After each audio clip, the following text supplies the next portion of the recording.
Hello, and welcome once again to the Dental Marketing Mastery Series.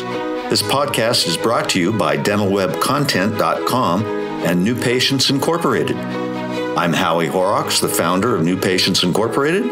Along with me once again is my friend and partner and the president of New Patients Incorporated, Mark Dilatush.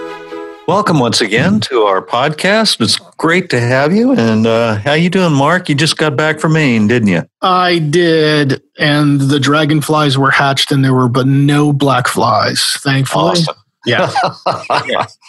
It's great how Mother Nature balances. If you have ever been in Maine in the spring, there's about a 5-week period somewhere in there between ice out and when the dragonflies hatch, which is black fly season basically in Maine. And you just don't go outside. You just stay inside because they're like flying piranhas, right? Yeah. Yeah. And then the dragonflies hatch and you can hear the trumpet, like the almost military trumpet music, right? Coming from the water's edge. And here they come like little helicopters eating and munching the black flies. It's great. Oh, it's a wonderful thing. It's a wonderful thing. Yeah. All right. Well, today we're going to talk about some changes Google is making and generally all things related to what you should be paying attention to now in the digital world, right? Yeah, almost. Yeah, it's all online. Okay, let's start with the one that seems to be dominating the conversations online. The first one is Google's request for review consolidators not to gate the review. So let me define what a gate is. Yeah, that's key. Right. The gate is you send an email or a text to your patient. The patient clicks the link. The link says, were you happy with today's visit or were you not? If they click, were you happy? Then what it should do is it should take you to their Google business page, fire up a 5-star review and put the cursor in the text area where they can just start writing their wonderful story about how great your practice is. If they don't click, they were happy with the visit, they were sad with the visit, normally it would go to a place that looks like they're leaving a review, allow them to type in their anger or disappointment or what have you, and then loop that feedback back to the dentist directly, not up to the review platform. Well, Google wants to maintain the sanctity of the review and believes that gating the reviews does not do that. And so they want the gating to stop. Okay. So as most of you know who listen to this, we have a product called NPI Crusader and it's already taken care of that. We've had doctors call and say, why do I, if you're not going to gate my reviews, and understandably so, because they want to minimize any negativity, right, that they get. Well, you're still going to get alerted to if somebody clicks not so happy, right? You're still going to get the alert. You're still going to know that this patient, this phone number clicked. They weren't so happy. It does give you an opportunity to reach out to the patient right away. It also gives you an opportunity to follow up after the fact. So it's not gone. The gating's not, the gating is gone, according to, Google.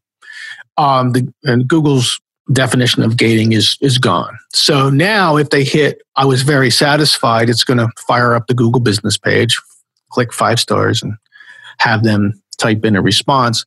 And if they weren't so happy, it's going to give them a choice of review sites that they can select from. Okay, it's not going to do everything for them, but it's going to give them a list of review sites that they can select. It's also going to give them an option to leave the feedback with the office. So it's going to give the patient the option. Okay, so far, we haven't seen any more bad reviews come through because people who are pissed off at you really, if You can't really stop them. They just go home, fire up Google review, and just leave you a bad review. Yeah, you can't. No amount of gating is going to stop a human being from doing that. Right. But Google wanted it removed, so we removed it from NPI Crusader. Now, it's my belief what they were really aiming at were the companies that have their own review sites. Oh, yes. Like, well, NPI Crusader doesn't have its own review site. I mean, the only reviews go on to Google or maybe Facebook, maybe Yelp if you have a premium account, but that's it, right? Those are the high value review sites, right? Facebook and Google and Yelp in California if you have a premium listing. So anyway, we don't have markandhowiereview.com review platform, okay, that we can hold hostage over your head so that you keep paying us every month. We don't have that. But many of you listening to this are sitting there going, I have a company that does have one of those. Okay. So those are the companies that Google's really wanting to stop. They kind of want to nip the competition in the bud, right? Well, yeah, I mean, pretty much. I mean, everybody, and it makes sense. It makes sense from an anti-spamming standpoint, from Google's standpoint. It also makes sense from a competitive standpoint. Google wants to maintain the integrity of what a review is, and they want to maintain their popularity on what a surfer actually looks at and gives credence to from a review standpoint. Yeah, it makes perfect sense. Right? Like, it makes perfect sense. They don't want it to go to umptysquatchreviews.com.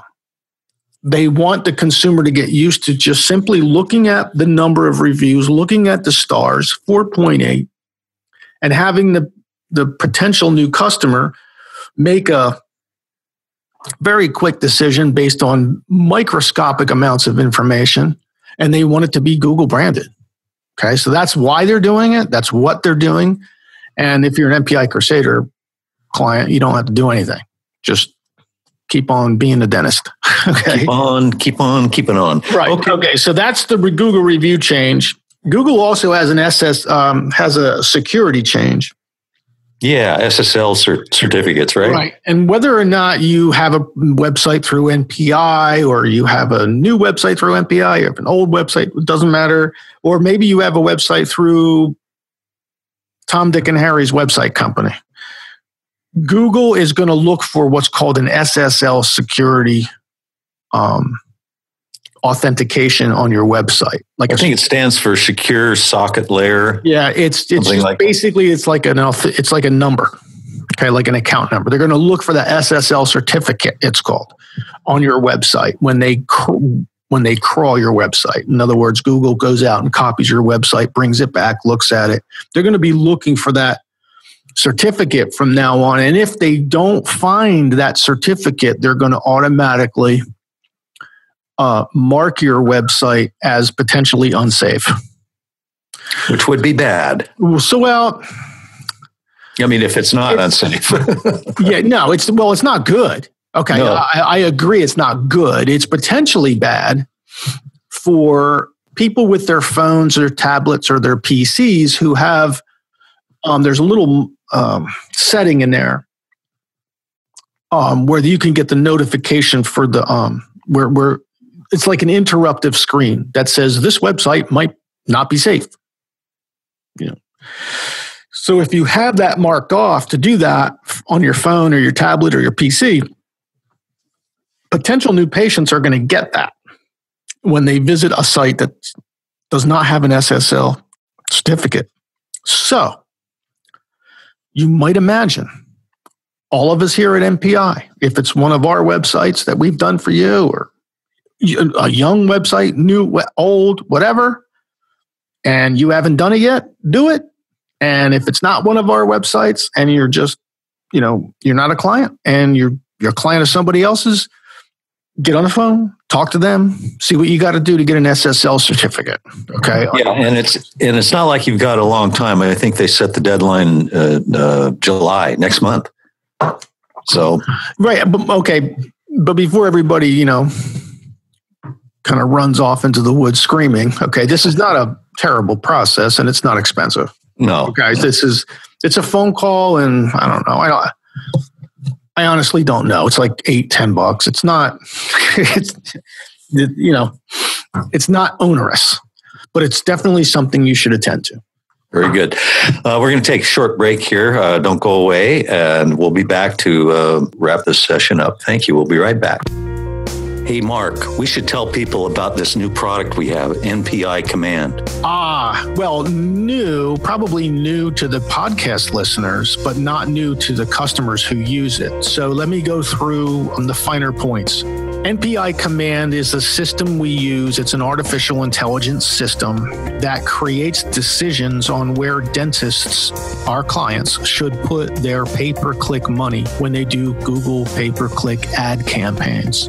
If you're someone who's already done them, then you're probably frustrated by the cost of the negative clicks. Well, if there's an artificial intelligence platform monitoring your negative clicks, you can see immediately how doing these on an artificial intelligence platform will allow for a faster build and the faster allocation of the advertising money to the places that are bringing in good clicks. Because with every PPC campaign, there's sources of bad clicks and sources of good clicks. And the whole idea is to throw all your money in the good ones and pull your money from the bad ones. So NPI Command is our PPC department. And it's not just a department of humans, it's an artificial intelligence platform as well. All right, we are back, Mark. We're talking about digital world stuff. Yeah, digital world stuff. We have 3 other things to talk about. Updating your website, multi-location websites, and Google business pages, and the confusion that's out there. And how that all works in with online scheduling. So let's go back to updating your website. I'll just put this the best way I know how. If you have an iPhone or a Droid in your pocket that is less than the number 6, it's probably been 4 or 5 years since you've updated your phone. You probably should update your phone. If it's been 4 or 5 years since you updated your website, you should probably have a new website. This comes at a shock to some people, not just dentists, other business owners too. Well, I mean, we're doing when is our new ones due to be released in like 5 days, right? 4 days, 5 days, something like that. Yeah. This is our probably 5th version of our website. I'd say more like 8th. I mean, going back it's just 28 years. It's forever, right? It's almost never doesn't happen, right? And we have literally dozens and dozens and dozens of pages to our website. A good solid dental website should maybe have 19 or 20 pages. So don't let it shock you if you're redoing your website every 4 or 5 years. And let me tell you why. Primarily the reason why, not completely, but primarily, is because new technologies are made available to web developers all the time. Nobody knows, for instance, in March of 2019, what cool new web developing tools going to be made available to web developers. Nobody knows that because it's not March of 2019 yet. Okay, so we're just after March of 2018. So when March of 2019 rolls around and all of a sudden web developers can do X and Y and Z, and here's how it's going to benefit you as a dentist, and here's how it's going to be able to present your case to a potential new customer or a new patient. This is really going to be effective as a communication tool. You're going to want to use that in April of 2019. You're not going to want to wait until 2024. Okay. So we've even been toying around with the idea of just having some kind of a maintenance fee or something, and every 48 months, just build a darn new website for people. Just, wouldn't that be cool? I think we should do that, Howie. Yeah, anyway, that way, every 48 months, 48 to 60 months. You should always take a fresh look at your website. Things change, your office hours, the people at your front desk, the assistants, the hygienists. Your offerings. You may have gone on a mission trip, or you may have devoted a certain number of hours to a certain charity. You may have run a 5K. There's so many things, right, that are, that keep everything. Not to mention adding a satellite office or having a third or fourth or sixth or eighth office. There's a whole bunch of things going on within your website that they're continual. It's not something that you just say, oh, thank God, I just finished my website. Now I'm done for my career. No, that's not how it works. Okay. They keep evolving, right, over time. And it's not that $100 a month, $120 a month, and get a new website every 4 or 5 years. It's not a cost prohibitive thing, right? So whether you got your website through us or you get it through somebody else, that's fine. I'm just letting you know that, things like the Google SSL certificate, right? There's some old dental websites where you can't do that, right? So there's things out there that are changing all the time that you may or may not be aware of. It's not your job to be aware of them, that really help the websites become more interactive, more user interface friendly, more you look at websites now and they're very minimalistic. It's kind of a lot of space, couple options, just a few things to show you. And every one of those things as websites evolve are all new tools that didn't exist up to, maybe even 6 months ago. So as these new tools are available, you're going to want to take advantage of them. And the cost is, like I said, it's definitely not prohibitive from a cost standpoint to have an engaging, up-to-date website, solid SEO for the rest of your career. It's just not. People make it that way, but it doesn't have to be. So that's my point about updating your website. Another phenomenon we're seeing a lot of are dentists with multiple offices. And invariably, the conversation comes down to, well, I have multiple offices. They're within 10 or 15 or 17 or 18 or 21 miles of each other. I'm just going to build one website and stick 2 practice locations and 2 maps on it. Okay. Because, drum roll, please, they think it's cheaper. Okay. What's wrong with that? Yeah, right. Okay. So there's nothing wrong with cheaper. There's nothing wrong with less expensive. There's nothing wrong with any of that. The problem is that if you've purchased anything with your phone, anything through your tablet, anything through your laptop, and you've typed in dentist near me or pizza near me or Italian food or sushi near me or anything in your phone, you know how incredibly geolocation centric search has gotten over the years. So now imagine you have 2 practices, 5 practices, 7 practices, 9, whatever the number is. And I don't care if they're 3 miles apart. You need a website for each one of those practices. If you want to get geolocated and geofound, okay, you need a web URL for each one of those locations because, let's go all the way back to the beginning of this conversation with reviews, because each one of those websites is going to want to have its own Google business page, its own Google reviews.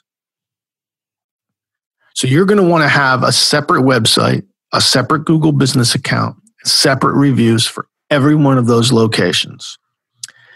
Now, initially, is that the cheapest thing you can do? No, probably not. But what's the cost of not getting that organic traffic? Yeah, that's the real cost. That's the real cost. Okay. And I mean, I get it. I understand it. Right. But everyone will tell you, well, everyone who's not trying to sell you something, okay, will tell you that if you want to do it right, not the cheapest, but if you want to do it right, you will have a website for every one of those locations and a business page and honestly a Facebook page for every one of those office locations. Now, here's how it dovetails in with online scheduling. The online scheduling through LocalMed, it'll actually adapt to either way. You can have one office if you want, and then have all the locations listed in that one website if you want. And the platform is smart enough to be able to have the user choose which location, and then they choose which provider at that location. So in other words, it's smart. But it's also smart enough to do it all individually and then still allow the owner to review the results for the whole enterprise rather than just, each. Well, it'll do both. It'll do each individual office and it'll do enterprise-wide. So anyway, so that's where the online scheduling dovetails in. You don't have multiple websites just for online search and organic search. You also should really make it easier for your customers from an online scheduling standpoint to have separate websites. You can also have, this is the best way, individual websites that all reference the other websites. Yeah. Okay, because people work sometimes 20 minutes from where they live. Sometimes they'd rather go to the dentist at lunch where they work. Right. But they weren't even aware you had another office. Right? Okay, where you might have their records or they may have your records. So anyway, I don't want to confuse you, but we're seeing this more and more and more, not so much with 10, 15 offices, but quite a few doctors will call this. I have 2 to 6 offices, let's say. And, this is confusing me. On one hand, I want to do a template website with all 6 of my offices on it and spend money once. On the other hand, I got these people telling me that I really should have a separate website for each location. We are both going to be on the side of, yes, you want one for each location. And those are the reasons you want one for each location. Right. Well, I think that about wraps it up for today, don't you, Mark? I do. Yeah, it was full of fun facts. I learned some things too. Thank you. So until next week, we want to thank you for being out there in our listening audience, and we'll look forward to speaking with you again soon. Bye now. We hope you've enjoyed our podcast today. You can find more podcasts on our YouTube channel, on Stitcher, and iTunes. Also on our websites, dentalwebcontent.com and newpatientsinc.com.